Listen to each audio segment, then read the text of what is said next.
Buenas noches, telespectadores. Hoy abrimos este informativo con una noticia que evidencia de nuevo la desigualdad estructural entre mujeres y hombres en este sistema capitalista.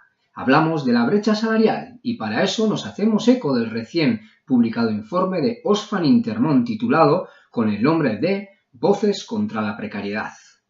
Según los datos publicados, las mujeres españolas tienen que trabajar 52 días más al año para cobrar lo mismo que los hombres. Esta brecha salarial es estructural y recorre todo el mercado laboral. Pero, ¿de qué manera se materializa? ¿Es que a las mujeres se le paga menos por el mismo trabajo? Vamos a verlo. En general, cuando hablamos de la brecha salarial, no estamos hablando de que a una mujer se le pague menos por el mismo trabajo. Es decir, por ejemplo, que en una misma empresa se le pague menos por el mismo trabajo realizado. No obstante, en un cómputo general, las mujeres españolas cobran un 14% menos que los hombres. Pero, ¿a qué se debe esto? La primera gran causa es que ciertos sectores del mercado laboral están feminizados, sectores en cuales el salario medio suele ser inferior a los demás sectores. Hablamos de sectores como la limpieza, el cuidado de los mayores, la hostelería o la atención al cliente.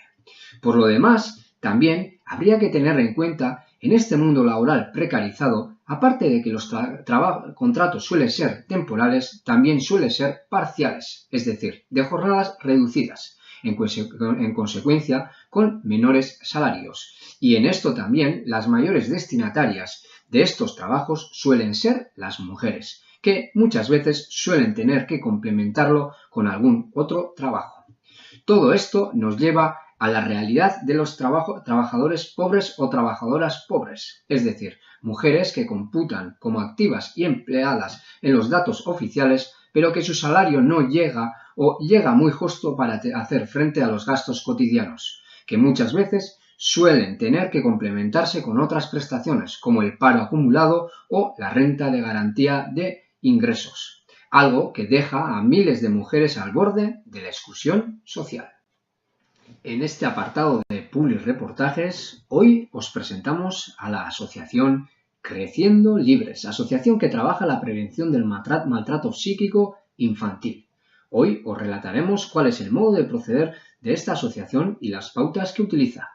Primero, debemos de tener en cuenta que la etapa infantil es de gran importancia a la hora de construir nuestra identidad. Según nuestras vivencias y experiencias, seremos de una manera o de otra.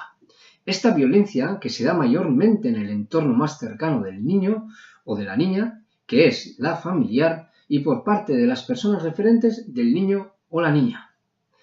¿Pero qué es? La ausencia afectiva, es decir, cuando el niño o niña no percibe el afecto, la estimulación, el apoyo y la protección necesarias en cada estadio de su evolución y que inhibe su desarrollo óptimo. Existe una falta de respuesta por parte de los padres cuidadores a las expresiones emocionales del niño o a sus intentos de aproximación o interacción, o el daño que producen en ocasiones las instituciones a la hora de intervenir con los niños y las niñas para atender sus necesidades afectivas y sociales. Pero, ¿cómo las detectamos? Hay algunos indicadores. Cansancio, apatía permanente, cambio significativo en la conducta escolar sin motivo aparente, conductas agresivas o rabietas severas y persistentes, relaciones hostiles, actitud hipervigilante, etc. Pero, ¿cómo lo podemos prevenir? Normalmente, no se prepara a los niños y niñas para defenderse de los posibles asaltos, intimidaciones, daños físicos y abusos que les puedan suceder. No es fácil hablarles de estos temas, pero es necesario vencer esta reticencia habitual de las familias para ayudarles a que aprendan a protegerse y a que actúen con cuidado y prudencia en determinadas situaciones. Esto es fundamental enseñarle tanto en casa como en la escuela de manera intencional y sistemática. Los profesionales de la educación o la intervención social tenemos el deber de analizar la situación de cada niña, analizando los factores de riesgo como los indicadores de cualquier tipo de maltrato, bien analizando a la niña como a la familia en caso de algún indicio de maltrato. Hoy, en nuestro apartado especial llamado Capitalismo y Mujer, hablaremos sobre las diferentes modalidades de violencia de género. A veces, cuando salta la desagradable noticia de algún asesinato machista, creamos la imagen de que la violencia de género se limita al asesinato, a la violencia física. Pero hemos de concretar que la violencia va mucho más allá. Hoy lo que detallaremos será la materialización concreta de la opresión de género mediante 5 diferentes formas de violencia: la física, la psicológica, la económica, la sexual y la social. Empezamos por la física, que es cualquier acto u omisión contra el cuerpo de una mujer con el resultado o riesgo de producirle una lesión. Tiene diferentes formas y grados, que pueden ir desde empujones, bofetadas, hasta palizas o asesinatos. Es la forma de violencia más visible. La psicológica. Las violencias que niegan a las mujeres sus derechos, su dignidad o su libertad. Se expresa de diversas formas: desvalorización constante, amenazas, menosprecios, vejaciones, humillaciones. Su grado puede variar. Algunas veces suele ser de una manera visible y clara, pero en algunas otras de una manera muy sutil. Más cuando se ha conseguido destruir la autonomía y la autoestima de la mujer. 3. La económica.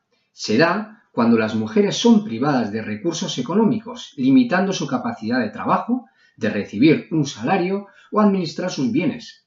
También mediante la restricción de la asignación económica que se necesita para encarar las necesidades familiares.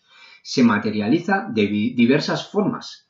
Administra todo el dinero familiar el hombre, vende pertenencias de la mujer, revisa su monedero o cuenta bancaria, gasta el dinero familiar, etc.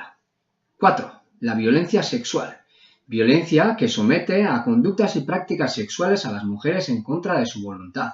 Se diferencia de la violencia física al ser el objeto la libertad sexual. Y 5. La social. Hace referencia al hecho de aislar y limitar a las mujeres de sus relaciones sociales, bien con la familia, amigos, compañeros de trabajo y etc. De esta forma se consigue aislar a la persona y crear una relación en la cual el poder del hombre se fortalece ante una persona aislada.